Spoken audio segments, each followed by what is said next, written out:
और जनता को जाते जाते जितना लूट सकते हैं लूट लें और इस कुछ जातियों को संदेश भेजें कि भाई तुम्हारे जाति के एक नेता को मंत्री बना दिए। भाई आप किसी जाति के मंत्री हैं, क्या आप कह सकते हैं कि बिहार में भूमि सर्वे में जो लूट मचा हुआ है रोक दीजिएगा? भाजपा के जो अध्यक्ष हैं यही तो अभी राजस्व मंत्री थे।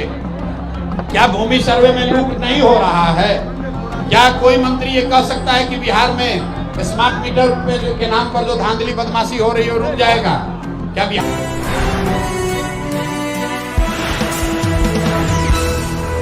में नई व्यवस्था का, लेकिन उसके साथ साथ ये भी कह रहे हैं कि किसी भी हालत में जदयू का एक भी आदमी नहीं जीतना चाहिए, क्योंकि बिहार में एक परिपाटी नीतीश कुमार ने बना दी है कि वोट जनता किसी को भी दे। जदयू का अगर 5-10 विधायक भी जीत जाएगा तो कहीं ना कहीं गठजोड़ बनाकर फिर सत्ता में घुसने का कोशिश करेगा। इसलिए मैंने अपील की है कि जदयू का तो खाता ही नहीं खुलना चाहिए, ताकि न वो लालटेन के साथ जल सके न कमल के फूल पर बैठकर तैर सके। ऐसे भी भाजपा ने 7 नए मंत्रियों को शपथ दिलवाया, कैबिनेट और जातियों को पूरा साझा गया, क्या कहेंगे? भाई भाजपा ने बनाया है तो स्वाभाविक है, भाजपा ही तो पीछे से दल सरकार चलवा रही है। सामने से नीतीश कुमार को मुखौटा रखा है। मैंने तो पहले कहा कि नीतीश कुमार शारीरिक रूप से फिजिकली टायर्ड और मेंटली रिटायर्ड हो गए, फिर भी भाजपा उनको कुर्सी पर बैठाई है तो पीछे से उसके बदले में पूरा अपना सरकार में भागीदारी ले रही है। आप बताइए कि अभी जब 6 महीना बाकी है तो 7 नए मंत्रियों को बनाने का क्या फायदा है, क्या मतलब है?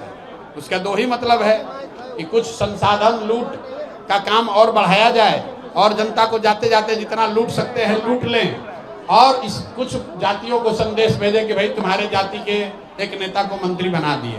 भाई आप किसी जाति के मंत्री हैं, क्या आप कह सकते हैं कि बिहार में भूमि सर्वे में जो लूट मचा हुआ है रोक दीजिएगा? भाजपा के जो अध्यक्ष हैं यही तो अभी राजस्व मंत्री थे। क्या भूमि सर्वे में लूट नहीं हो रहा है?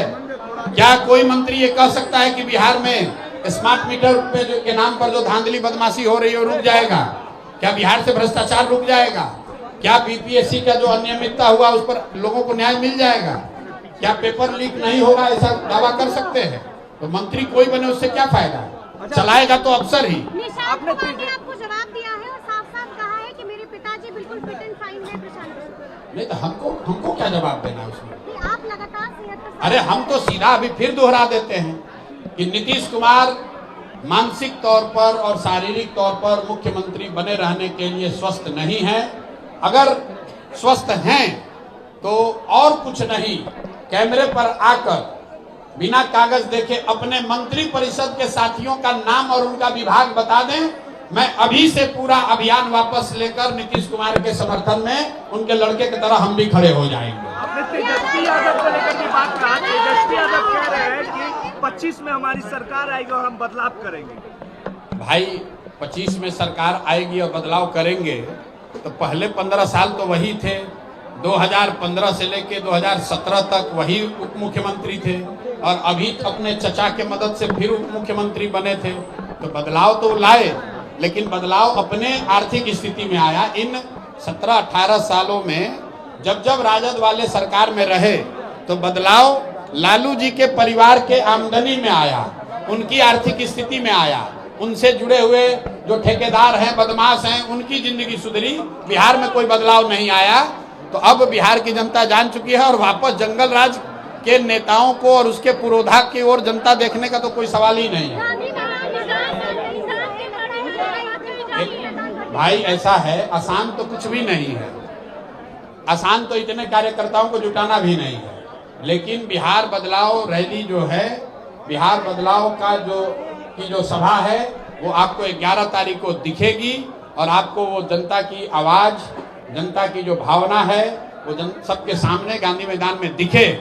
इसीलिए हम लोगों ने घोषणा की है कि 11 अप्रैल को ये रैली की जाएगी।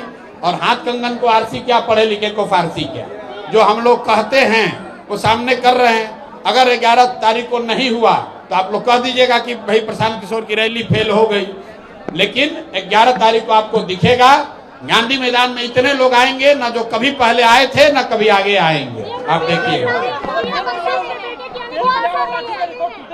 क्या भैया रिकॉर्ड टूटेगा। पहले बात तो कि रिकॉर्ड तेल पिलाओ और भाला चलाओ वाला रैली से हमारा कोई कंपटीशन नहीं है। ये सुनिए, ऐसा है, मैंने आपको कहा कि अभी तक की सबसे बड़ी रैली, अभी तक का जनता का सबसे बड़ा जुटान 11 अप्रैल को आपको गांधी मैदान में दिखेगा। अब ये होगा कि अब कल से सुनिएगा कि सरकार कह रही है कि 11 तारीख को इनको परमिशन नहीं दिया जाएगा, लेकिन गांधी मैदान में 11 तारीख को हम लोगों ने ऑलरेडी आवेदन दिया हुआ है, परमिशन मिल ही जाना चाहिए। 11 तारीख को आधिकारिक तौर पर मैंने घोषणा भी कर दी है और जन स्वराज की सोच की, जन स्वराज के संगठन की, जन स्वराज के संगठन से जुड़े लोगों की और सबसे बढ़कर बिहार के लोगों की बदलाव की जो चाहत है वो आपको 11 अप्रैल को गांधी मैदान में दिखेगा। निशांत की मोदी जी के बेटे की एंट्री हो रही है राजनीति में। भाई देखिए, मैंने पहले भी कहा है, जो व्यक्ति राजनीति में नहीं है, मैं स्वभावतः ऐसे व्यक्ति पर या उनके टिप्पणी पर कोई टीका टिप्पणी नहीं करना चाहता हूं। निशांत जी उनके लड़के हैं, वो राजनीति में नहीं है, इसलिए मैं उनके कथन पर कोई भी टीका टिप्पणी नहीं करूंगा।